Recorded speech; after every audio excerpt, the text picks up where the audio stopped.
اعوذ باللہ من الشیطان الرجیم بسم اللہ الرحمن الرحیم۔ علم القرآن آن لائن اکیڈمی میں آپ سب کا ویلکم ہے۔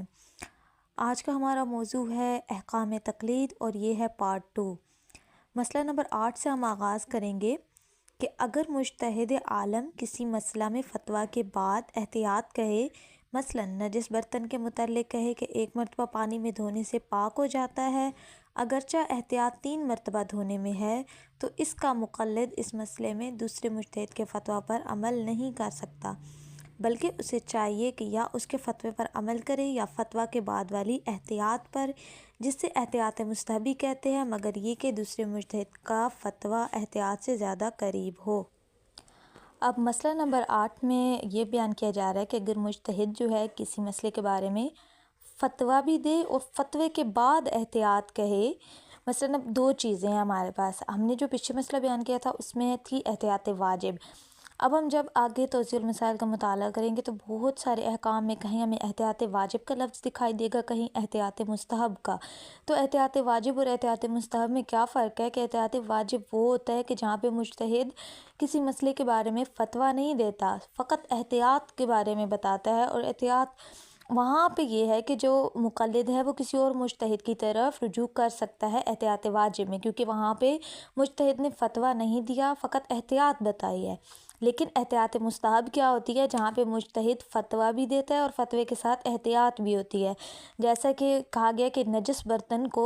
کے متعلق کہا گیا کہ ایک مرتبہ پانی میں دھونے سے پاک ہو جاتا ہے، اگرچہ احتیاط جو ہے وہ کیا ہے 3 مرتبہ دھونے میں ہے۔ اب یہاں پہ مقلد اس مسئلے میں دوسرے مجتہد کے پاس نہیں جا سکتا، بلکہ یا تو وہ فتوے پر عمل کرے گا یا فتوے کے بعد والی احتیاط پر عمل کرے گا، اور اس احتیاط کو احتیاط مستحب بھی کہتے ہیں، مگر یہ کہ دوسرے مجتہد کا فتویٰ احتیاط سے زیادہ قریب ہو۔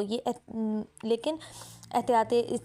واجب اور احتیاط مستحب میں ہمیں کیا فرق معلوم ہوا کہ احتیاط واجب وہ ہے کہ جس میں نہ فتویٰ نہیں ہے، فقط احتیاط ہے، اور وہاں پہ مقلد کسی دوسرے مجتہد کی طرف رجوع کر سکتا ہے۔ لیکن احتیاط مستحب وہ ہے کہ جس میں فتویٰ بھی ہے اور احتیاط بھی ہے، یہاں پہ مقلد یا فتوے پر عمل کرے گا یا احتیاط پر عمل کرے گا، اور کسی دوسرے مجتہد کے فتوے پر عمل نہیں کر سکتا۔ یہاں پہ مسئلہ نمبر 9 ہے کہ اگر وہ مجتہد جس کی کسی نے تقلید کی ہوئی ہے فوت ہو جائے تو اسے زندہ مجتہد کی تقلید کرنی چاہیے، ہاں اگر اس نے اپنے مجتہد کے فتوے کے مطابق بعض مسائل پر عمل کیا ہو تو اس کے مرنے کے بعد تمام مسائل میں اس کی تقلید کر سکتا ہے۔ اس مسئلے میں کہا جا رہا ہے کہ اگر آپ جس کی تقلید کرتے ہیں وہ مجتہد جس کی تقلید کی ہوئی ہے فوت ہو جائے، آپ جس کی تقلید کرتے ہیں فوت ہو جاتا ہے، تو آپ کو چاہیے کہ آپ زندہ مجتہد کی تقلید کریں۔ لیکن اگر آپ نے جب وہ مجتہد زندہ تھا اس کے کچھ فتاویٰ کے مطابق آپ نے عمل کیا تھا تو اس کے مرنے کے بعد بھی آپ اسی کی تقلید پر باقی رہ سکتے ہیں۔ مسئلہ نمبر 10 ہے کہ اگر کسی مسئلے میں کسی مجتہد کے فتویٰ کے مطابق عمل کیا ہو، اس کے مرنے کے بعد اسی مسئلے میں زندہ مجتہد کے فتوے کے مطابق عمل کریں تو دوبارہ مردہ مجتہد کی طرف رجوع نہیں کر سکتا۔ مطلب یہ ہے کہ اگر کسی مسئلے میں کسی زندہ مجتہد کے فتوے کے مطابق عمل کیا ہوا ہے، اب اس کے مرنے کے بعد زندہ مجتہد کے فتوے کے مطابق عمل کرے تو دوبارہ اگر مطلب آپ ایک مجتہد کے فتوے کے مطابق عمل کر رہے تھے، اب آپ ایک زندہ مجتہد کے فتوے کے مطابق عمل کریں گے، اب آپ دوبارہ پلٹ نہیں سکتے کہ دوبارہ مردہ مجتہد کی طرف رجوع نہیں کر سکتے۔ لیکن اگر زندہ مجتہد کی کسی مسئلے میں فتویٰ نہ دیا ہو اور احتیاط کرے اور مقلد ایک مدت تک احتیاط پر عمل کرتا رہا ہو تو دوبارہ وہ مردہ مجتہد کے فتوے کے مطابق عمل کر سکتا ہے۔ اس مسئلے میں یہ بیان کیا جا رہا ہے کہ آپ ایک مجتہد کے فتوے کے مطابق عمل کرتے ہیں، اگر وہ مر جاتا ہے اس کے بعد اب زندہ مجتہد کے فتوے کے مطابق عمل کرتے ہیں تو دوبارہ مردہ کی طرف رجوع نہیں کر سکتے۔ لیکن اگر زندہ مجتہد جو ہے کسی فتوے میں مطلب کسی کی چیز کے بارے میں فتویٰ نہ دے اور فقط احتیاط کرے، مطلب احتیاط واجب کرے، اور مقلد جو ہے وہ احتیاط پر عمل کرتا رہا ہو تو دوبارہ مردہ مجتہد کے فتوے کے مطابق عمل کر سکتا ہے، یعنی وہ واپس وہاں پہ پلٹ سکتا ہے اس صورت میں کہ جب اس مجتہد نے فتویٰ نہ دیا اور احتیاط بتائی ہوئی ہو۔ جو موجودہ اس کا مجتہد ہے، جو زندہ مجتہد ہے، اس نے اگر فتویٰ نہ دی ہو احتیاط واجب کے ہے تو وہ اپنے جو اس کا پہلے والا مجتہد ہے اس کی طرف رجوع کر سکتا ہے۔ مثلاً اگر مجتہد سبحان اللہ والحمد للہ ولا الہ الا اللہ واللہ اکبر کو تیسری اور چوتھی رکعت میں ایک مرتبہ پڑھنا کافی سمجھتا ہو اور مقلد ایک مدت تک اس فتویٰ کے مطابق عمل کرتا رہا ہو، اب اگر وہ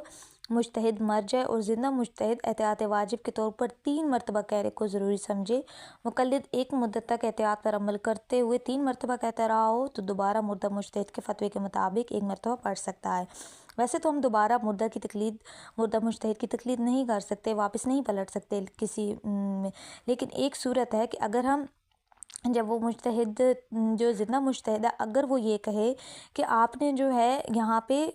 یعنی تسبیحات اربع جو ہے اس کو 3 مرتبہ پڑھنے کا کہہ رہا ہے، لیکن جو پہلے والا ہمارا مجتہد تھا جب وہ زندہ تھے تو انہوں نے اس کے بارے میں کہا تھا کہ 1 مرتبہ پڑھنی ہے۔ اب جب وہ مر گئے تو ہم نے جس کی تقلید کی انہوں نے کہا کہ 3 مرتبہ پڑھنی ہے۔ اب جو مقلد تھا وہ کئی عرصے تک 3 مرتبہ پڑھتا رہا زندہ مجتہد کے مطابق، لیکن وہ یہاں پہ اپنے پہلے والے مجتہد کے مطابق پڑھ سکتا ہے 1 مرتبہ۔ نیکسٹ ہے کہ جن مسائل کی انسان کو عموماً ضرورت پڑتی ہے ان کا سیکھنا واجب ہے، یعنی جو روزمرہ کے مسائل ہیں ان کا سیکھنا انسان پر واجب ہے۔ نیکسٹ ہے کہ اگر انسان کو کوئی مسئلہ درپیش ہو جس کا حکم وہ نہیں جانتا ہو تو اسے مجتہد عالم کے فتویٰ کے مطابق کو معلوم کرنے تک صبر کر سکتا ہے، اور اگر احتیاط ممکن ہو تو احتیاط پر عمل کرے، بلکہ اگر احتیاط بھی نہ ہو تو اگر اس عمل کے انجام دینے میں کوئی خوف نہ ہو تو ایک طرف پر بنا رکھے جب تک علم حاصل کرے، پھر اگر معلوم ہو کہ اس کا عمل مخالف واقع یا مخالف فتویٰ مجتہد تھا تو اسے دوبارہ انجام دے۔ یعنی یہاں پہ یہ کہا جا رہا ہے کہ انسان کو کوئی مسئلہ درپیش ہے، اگر وہ اس کے بارے میں حکم نہیں جانتا تو اسے چاہیے کہ وہ اس کا فتویٰ معلوم کرے، اور اگر فتویٰ نہیں معلوم تو احتیاط اگر اسے معلوم ہے تو احتیاط پر عمل کرے، لیکن اگر نہ احتیاط معلوم ہے تو کچھ بھی معلوم نہیں ہے تو جو اسے صحیح لگ رہا ہے اس ایک طرف پر بنا رکھے اور اس عمل کو انجام دے۔ پھر اگر اسے معلوم ہو جائے تو اس کا عمل اگر مخالف واقعہ ہے، مخالف فتویٰ ہے تو اس کام کو دوبارہ انجام دے، ٹھیک ہے۔ آگے 13واں مسئلہ ہے کہ اگر کوئی شخص کسی مجتہد کا فتویٰ دوسرے کو بتائے اور پھر مجتہد کا فتویٰ بدل جائے تو بتانے والے پر لازم نہیں ہے کہ اسے جا کر فتویٰ کے بدلنے کی اطلاع دے۔ ہاں اگر فتویٰ نقل کرنے کے بعد اسے معلوم ہو کہ میں اشتباہ کیا تھا، اب اگر ممکن ہو تو اشتباہ کو دور کرے۔ یہاں پہ اس مسئلے میں کہا جا رہا ہے کہ اگر کوئی شخص کسی مجتہد کا فتویٰ دوسرے کو بتاتا ہے اور بعد میں فتویٰ تبدیل ہو جاتا ہے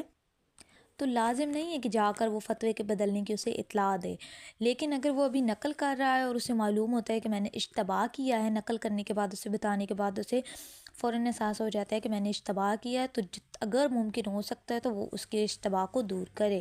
یعنی اس انسان کو وہ صحیح بتانے کی کوشش کرے۔ اگر کوئی شخص ایک مدت تک بغیر تقلید کے اعمال بجا لاتا رہا ہو تو اس کے اعمال تب صحیح ہوں گے جب اسے یقین ہو کہ وہ واقعے کے مطابق یا جس مجتہد کی اسے اس وقت تقلید کرنی تھی اس کے فتویٰ کے مطابق ہوں۔ یعنی اگر کوئی شخص تقلید نہیں کرتا اور وہ بعد میں تقلید کرتا ہے تو جو اعمال اس نے پہلے انجام دیے وہ اس صورت میں صحیح ہے کہ اگر وہ موجودہ مجتہد کے فتویٰ سے مطابقت رکھتے ہیں، مگر یہ کہ اس نے اس طرح عمل کیا ہو کہ اس کا عمل ان فتویٰ کی بنسبت احتیاط کے زیادہ قریب ہو تو بھی اس صورت میں بھی اس کا عمل صحیح ہے۔ لیکن اگر جن امور میں، جن فتاویٰ میں مجتہد نے احتیاط بتائی ہے، اگر اس انسان کا عمل ان احتیاط کے مطابق بھی ہے یا ان کے بھی قریب تر ہے تو تب بھی اس کا عمل صحیح شمار ہوگا۔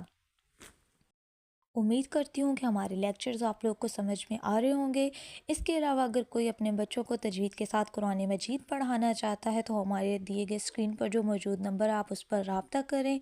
اللہ حافظ، جزاک اللہ۔